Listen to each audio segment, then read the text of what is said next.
उस समय लगभग 4 लाख काले लोगों को गुलाम बनाकर रखा हुआ था, जिन्हें सेना ने आजाद करवाया था। 1863 की बात है। पीटर नाम का एक आदमी अपनी पत्नी डोडियन और अपने बच्चों के साथ कपास के खेतों में एक गुलाम के रूप में काम कर रहा होता है। तभी उसे पता चलता है कि उसे एक नए मालिक को बेच दिया गया है और कुछ लोग उसे लेने के लिए आए हैं। जुदा होने से पहले वो अपने परिवार के साथ प्रेयर करने लगता है। फिर कुछ गोरे लोग उसके घर उसे लेने के लिए आते हैं। उसके बच्चे उसे बचाने की काफी दलीलें देते हैं, पर वो गोरे लोग सभी दलीलों को नजरअंदाज करते हुए उसे जबरदस्ती अपने साथ ले जाते हैं। पीटर उनके साथ जाना नहीं चाहता था। वो बचने की काफी कोशिश करता है और उनसे झगड़ने लगता है, लेकिन एक आदमी पीटर की बीवी के ऊपर बंदूक तान देता है। फिर उसे मजबूर होकर सरेंडर करना पड़ता है। वो उसे पीटकर गाड़ी में बिठा देते हैं। गाड़ी में पहले से ही कुछ और गुलाम भी बैठे होते हैं। पीटर के बच्चे रोते रोते उस गाड़ी के पीछे भागने लगते हैं। पीटर अपने बच्चों से वादा करता है कि वो एक दिन जरूर वापस आएगा। काफी लंबा सफर करने के बाद वो एक कंस्ट्रक्शन साइट पर पहुंचते हैं। वहाँ रेलवे लाइंस की कंस्ट्रक्शन चल रही होती है और वहाँ के हालात खेतों से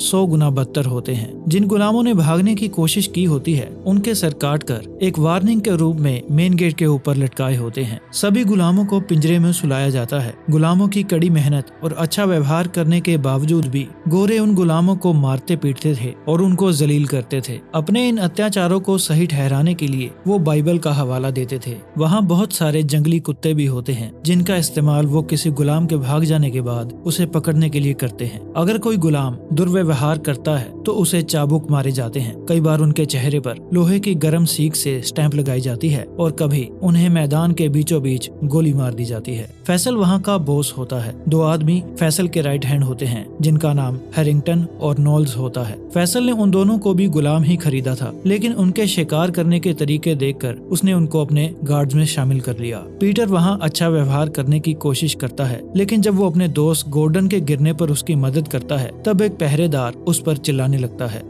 एक शाम जब सभी गुलामों को उनके पिंजरों में वापस भेज दिया जाता है, वहाँ सभी जॉन नाम के आदमी को देखते हैं, जो गाल पर गर्म स्टैंप लगने के कारण दर्द से चिल्ला रहा होता है। टॉमस नाम का एक गुलाम डर से कांप रहा होता है। पीटर उसे अपनी फैमिली को याद करने के लिए कहता है और उसे दिलासा देता है कि हम सिर्फ यहाँ काम करने के लिए आए हैं। पीटर उसे परमेश्वर का वचन भी याद दिलाता है और कहता है कि भगवान उनकी रक्षा करेगा, लेकिन उसका साथी जॉन कहता है कि भगवान को उनकी कोई परवाह नहीं है। ऐसा वो इसलिए कहता है क्योंकि वो वहाँ बहुत बुरे हालात में रह रहे होते हैं। पीटर जॉन को कोई जवाब नहीं देता। वो शांत रहता है और वो जॉन से वादा करता है कि वो उसके लिए भी परमेश्वर से प्रेयर जरूर करेगा। थोड़ी देर बाद पीटर ने गार्ड्स को कुछ जरूरी बातें करते हुए सुना। उसे पता चलता है कि लिंकन ने गुलामों को आजाद कर दिया है और अब वो सभी गुलाम बैटन रूस से मदद लेने के लिए उसके पास जा रहे हैं। अगर पीटर और उसके साथी भी वहाँ पर चले जाएंगे तो वो बच जाएंगे। गार्ड्स की बातचीत बीच में ही रह जाती है जब उन्हें पता चलता है कि टॉमस ने उनके लिए अच्छा खाना नहीं बनाया। वो टॉमस को सजा देने लगते हैं, लेकिन पीटर टॉमस के बचाव में जाता है और उसे एक बच्चा समझकर छोड़ने के लिए कहता है। गार्ड अपनी इंसल्ट समझकर पीटर को ही गोली मारने लगता है कि तभी फैसल गार्ड को रोकता है, क्योंकि फैसल को पीटर में एक अलग एटीट्यूड नजर आता है। कुछ देर बाद जब पीटर वापस अपने पिंजरे में आया तो फैसल उसे कहता है कि मैं तुम्हारा भगवान हूँ और तुम मेरे कुत्ते हो। पीटर कहता है कि फिर मुझे भी कुत्ते की तरह खाने के लिए मांस परोसा जाए। फैसल बस मुस्कुरा कर वहाँ से चला जाता है, लेकिन अगले दिन वो पीटर को जंजीरों में बांधकर घुटनों के बल बिठा देता है। उसका कुत्ता पीटर के काफी करीब होता है। वो पीटर पर भौंकता है और गुर्राता है। इसी दौरान वो कुत्ता पीटर की गंध को अच्छी तरह से याद कर लेता है। लंच के दौरान पीटर अपने साथियों को लिंकन और बैटन रोज के बारे में बताता है। वो कहता है कि उन्हें वहाँ पहुँचने के लिए दलदल के रास्ते से निकलकर 5 दिनों का सफर करना पड़ेगा। कुछ गुलाम दुविधा में होते हैं क्योंकि दलदल से बचना आसान नहीं है, पर पीटर कहता है कि वो यहाँ पर भी ज्यादा देर जिंदा नहीं बच पाएंगे। तो कुछ लोग जाने के लिए मान जाते हैं। अब उन्हें यहाँ से भागने के लिए सिर्फ सही समय का इंतजार करने की जरूरत है। एक दिन काम के दौरान एक गुलाम मर जाता है और पहरेदार पीटर को उसकी लाश को घसीटकर गड्ढे में ले जाने के लिए कहते हैं, जहाँ बहुत सारे गुलामों की लाशें रखी होती हैं। वो गुलामों को दबाते नहीं थे, बल्कि उन पर केमिकल डालकर उन्हें जला देते थे। ये काम करने के लिए कुछ गोरे मजदूर होते हैं, लेकिन वो कहते हैं कि किसी काले आदमी को ही लाशों को जलाना चाहिए। क्योंकि वहाँ से बहुत ज्यादा बदबू आ रही होती है। फिर वो पीटर को फावड़ा पकड़ा देते हैं और पीटर केमिकल डालना शुरू करता है। तभी पीटर को एहसास होता है कि भागने का सबसे सही मौका यही है। कंस्ट्रक्शन के लिए वहाँ विस्फोट होते रहते थे और पीटर विस्फोट होने का इंतजार करने लगता है ताकि सभी पहरेदारों का ध्यान दूसरी ओर हो जाए। विस्फोट होते ही वो उन पर हमला करके उन्हें मार देता है और भागने से पहले चाकू चुरा लेता है। दूसरे गुलाम भी ये देखकर कुछ गार्ड्स को मारकर वहाँ से भागना शुरू कर देते हैं। जॉन एक गार्ड की बंदूक लेकर वहाँ से भाग जाता है। बाकी के गार्ड्स अलार्म बजा देते हैं और गुलामों पर फायरिंग शुरू कर देते हैं। फायरिंग में बहुत सारे गुलाम मारे जाते हैं और कुछ बचे हुए जंगल में भाग जाते हैं। फैसल भी अपनी बंदूक लेकर उन्हें शूट करता है।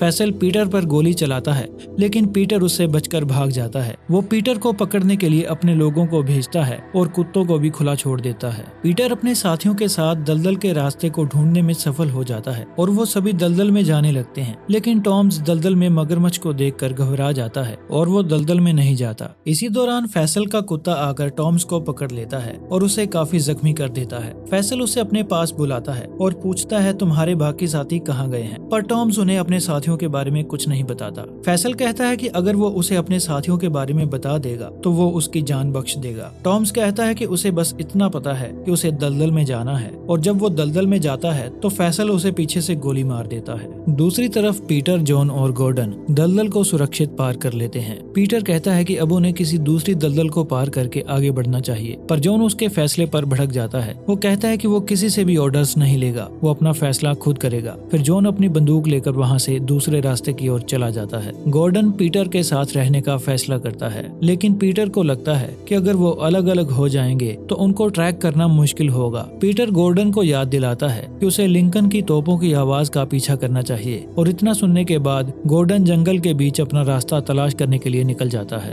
अब पीटर को अपना रास्ता खुद ही तलाशना होगा, पर बुरी बात यह होती है कि पीटर के पैर में फैसल की गोली भी लग चुकी होती है और जल्दी ही उसे अपना खून बंद करना होगा, नहीं तो कुत्ते उसकी गंध सूंघ लेंगे। फैसल से दूरी बनाने के लिए उसे काफी भागना पड़ता है। थोड़ी देर बाद पीटर एक गोरे परिवार के पास पहुंच जाता है। उनके यहाँ भी गुलाम होते हैं। पीटर पेड़ की बेल को अपने घाव के ऊपर बांध देता है ताकि ज्यादा खून न बह सके। फिर वो लकड़ियों के ढेर के पीछे छुप जाता है और वहाँ उसे पीने का पानी मिलता है और रस्सी पर लटके हुए कुछ कपड़े नजर आते हैं। एक बड़ा रिस्क लेकर वो रस्सी पर लटक रही कमीज को चुराकर वहाँ से भाग जाता है, लेकिन गोरे परिवार की लड़की पीटर को वहाँ से भागता हुआ देख लेती है और वो बेल बजाने लगती है। बेल की आवाज सुनकर फैसल वहाँ पर आ जाता है। वो लड़की जंगल की ओर इशारा करती है और फैसल पीटर का पीछा करने लगता है। पीटर जितना तेज हो सके दौड़ने लगता है। फिर वो अपने घाव को उस कमीज से बांधने के लिए रुकता है और थोड़ी दूर जाकर उस कमीज को जंगल में छुपा देता है ताकि कुत्ते उसे सूंघकर वहीं रुक जाए और वो खुद तालाब में छुप जाता है। फैसल और उसके आदमी पीटर की चाल में फंस जाते हैं। वो यह सोचकर वापस चले जाते हैं कि पीटर तालाब के उस पार जा चुका है और उनके जाने के बाद पीटर तालाब से बाहर आ जाता है। अचानक एक मगरमच्छ उस पर हमला कर देता है। वो एक लकड़ी से उस मगरमच्छ को थोड़ी दूर धकेलता है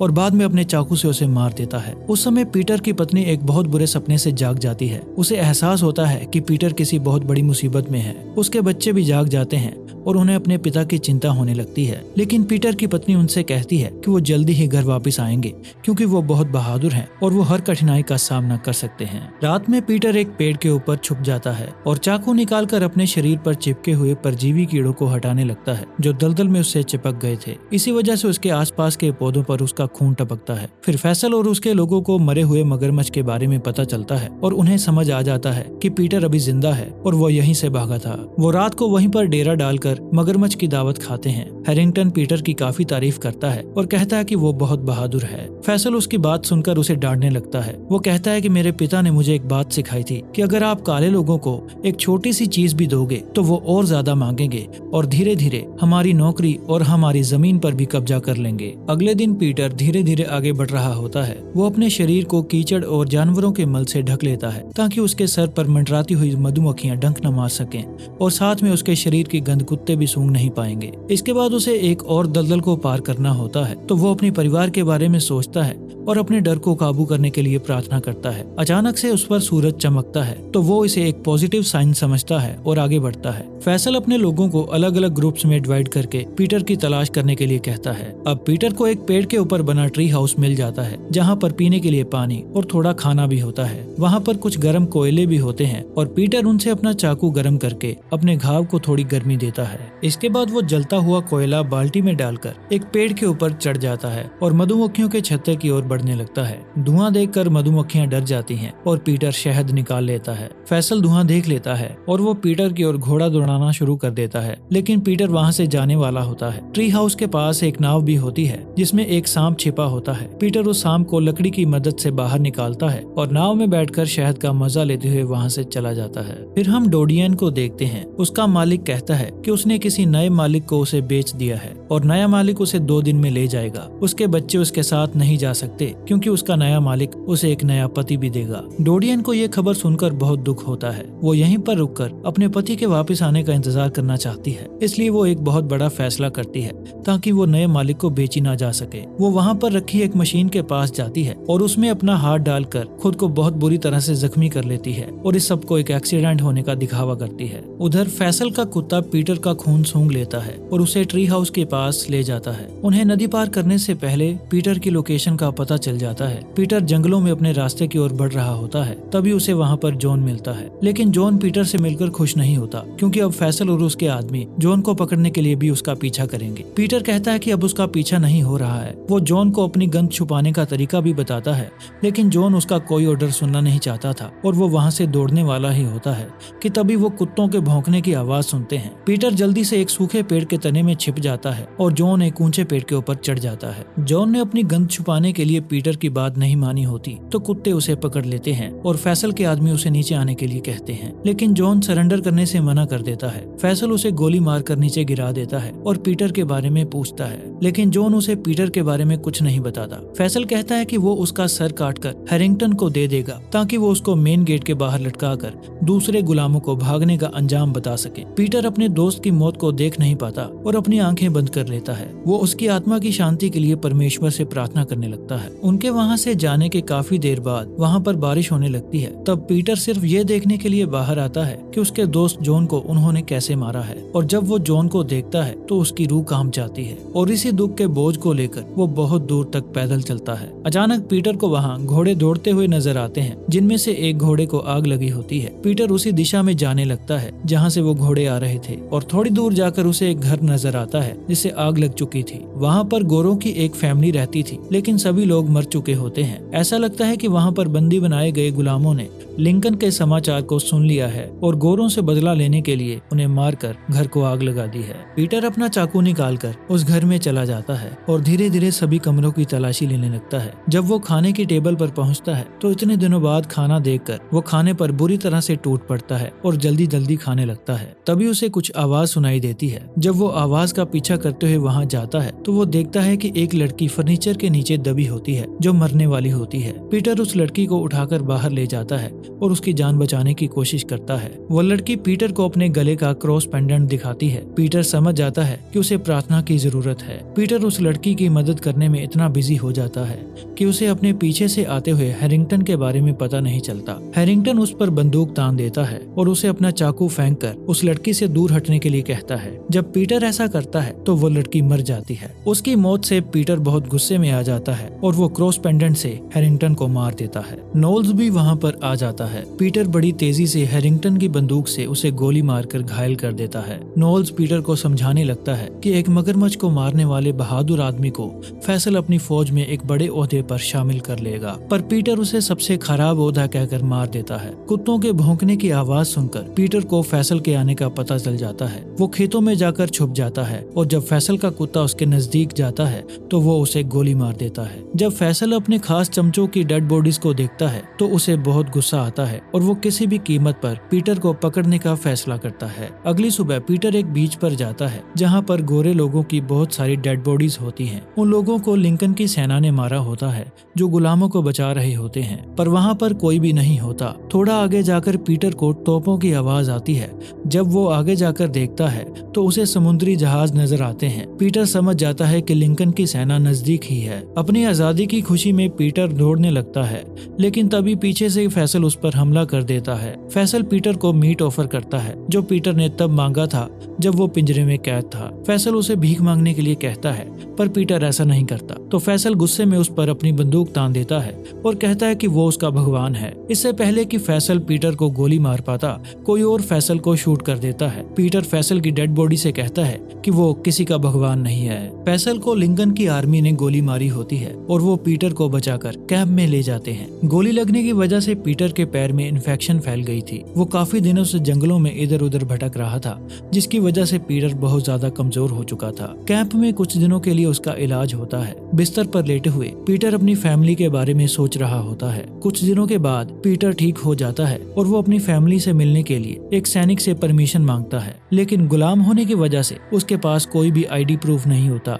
और ना ही उसके पास अपने परिवार की कोई इन्फॉर्मेशन होती है। उसे इतना भी पता नहीं होता कि उसकी उम्र कितनी है, तो इस बात का फायदा उठाकर सैनिक उसे अपनी फैमिली के पास जाने की परमिशन नहीं देता। जिन गुलामों के पास कोई भी डॉक्यूमेंट्स या आईडी प्रूफ नहीं था, तो कागजों में वो गुलाम एग्जिस्ट ही नहीं करते थे और सैनिक इस बात का फायदा उठा रहे थे। वो सैनिक पीटर से कहता है कि या तो वो खेतों में काम करे या फिर वो सेना में भर्ती हो जाए। पीटर उसकी बात मानने से इनकार करता है, लेकिन जब वो सैनिक बताता है कि सेना में शामिल होने से उसे अपने परिवार को बचाने में और उसको आजाद होने में भी मदद मिलेगी, तो पीटर सेना में शामिल हो जाता है। बाद में पीटर को पता चलता है कि सेना ने गोर्डन को भी ढूंढ लिया है, जो घायल होता है लेकिन जिंदा होता है। पीटर उसे देखकर खुश होता है, लेकिन उसे जॉन की मौत का दुख भी होता है। फिर पीटर अपनी यूनिफॉर्म लेने के लिए जाता है। उसके पास कुछ लोग आते हैं जो उसकी तस्वीर खींचने के लिए कहते हैं। गोरे लोगों को दोबारा से देखकर पीटर घबराने लगता है, लेकिन जब उसका साथी कहता है कि वो अच्छे लोग हैं, तो पीटर मान जाता है। वो गोरे फोटोग्राफर सारी दुनिया को गुलामी की असली हकीकत दिखाना चाहते थे, इसलिए वो पीटर को कमीज उतारकर अपनी पीठ दिखाने के लिए कहते हैं, जिस पर सैकड़ों चाबुक के निशान होते हैं, जो गुलामी के दौरान होने वाले टॉर्चर को दिखाते हैं। इसके बाद पीटर को आर्मी जनरल के पास ले जाया जाता है, जो उससे रेलवे लाइंस और दुश्मन की इमारतों के बारे में पूछता है। पीटर से सारी इंफॉर्मेशन लेने के बाद जनरल उसकी तस्वीर देखता है और कहता है कि वो निशान सिर्फ इसलिए हैं क्योंकि पीटर ऑर्डर्स नहीं मानता और ये एक अच्छे सैनिक की निशानी नहीं है। पीटर को उसकी बात सुनकर बुरा लगता है। पीटर का दोस्त उसे दूर ले जाने की कोशिश करता है, लेकिन पीटर जनरल से कहता है कि इन निशानों का सिर्फ एक ही मतलब है कि उसे कई बार पीटा गया है और इतना टॉर्चर सहने के बाद भी उसने लड़ना बंद नहीं किया, जो एक सैनिक के लिए बहुत जरूरी होता है। अगली सुबह कैलॉग्स पीटर और उसके सभी सैनिकों को खाइयों में ले जाता है जहां जंग होने वाली होती है। वो सभी सैनिकों को जोशीला भाषण देता है और कहता है कि हम आजादी की लड़ाई लड़ रहे हैं। जब वो मार्च कर रहे होते हैं तो दुश्मन की गोलाबारी से सेना के काफी जवान घायल हो जाते हैं, लेकिन वो अपना मार्च जारी रखते हैं। उनमें लड़ाई का जज्बा कम नहीं होता और वो बड़ी बहादुरी के साथ लड़ाई में शामिल होते हैं। थोड़ी देर बाद चारों तरफ गोलीबारी शुरू हो जाती है। एक विस्फोट में पीटर बेहोश हो जाता है और कुछ सैनिक मारे जाते हैं। थोड़ी देर बाद उसे होश आता है और वो अपनी घायल बॉडी को घसीटकर आगे बढ़ने लगता है। कुछ देर बाद उसके दोस्त गोर्डन को भी गोली लग जाती है और वो घायल हो जाता है। अपने दोस्त को इतने दर्द में देखकर पीटर का जोश बढ़ जाता है और वो बंकर से बाहर निकलकर दुश्मन पर बड़ी तेजी से हमला कर देता है। वो दुश्मन की तोपों का मुंह बंद करना चाहता था। पीटर की बहादुरी देखकर बाकी साथी भी दुश्मन की ओर बढ़ने लगते हैं और दुश्मन को मार गिराते हैं। दुश्मन को पूरी तरह खत्म करने के बाद वो जंग जीत जाते हैं। इसके बाद उनकी सेना नजदीक के सभी खेतों में जाती है और जहाँ कहीं भी काले लोगों को गुलाम बनाया होता है उनको छुड़ाती है। फिर पीटर उसी जगह जाता है जहाँ उसका परिवार कपास के खेतों में काम करता था। वहाँ सब गुलाम आजादी की खबर सुनकर बहुत खुश होते हैं और खुशी में रोने लगते हैं। उसके गोरे मालिक को सेना मार गिराती है और उसके मरने के बाद पीटर अपनी फैमिली को तलाशने लगता है। पहले तो उसका परिवार उसे नजर नहीं आता, लेकिन थोड़ी देर रुककर वो प्रेयर करता है और फिर उसे अपनी पत्नी और बच्चे दिखाई देते हैं, जो भागकर उसके पास आते हैं और उसे गले से लगा लेते हैं। ये कहानी एक सच्ची घटना पर आधारित है और मूवी के एंड में हमें पीटर की असली तस्वीर भी दिखाई जाती है, जो सारी दुनिया में चर्चा का विषय बन चुकी है। उस समय लगभग 4 लाख काले लोगों को गुलाम बनाकर रखा हुआ था, जिन्हें सेना ने आजाद करवाया था। आई होप ये वीडियो आपको अच्छी लगी होगी और ऐसे ही और वीडियोस देखने के लिए हमारे चैनल को सब्सक्राइब करें।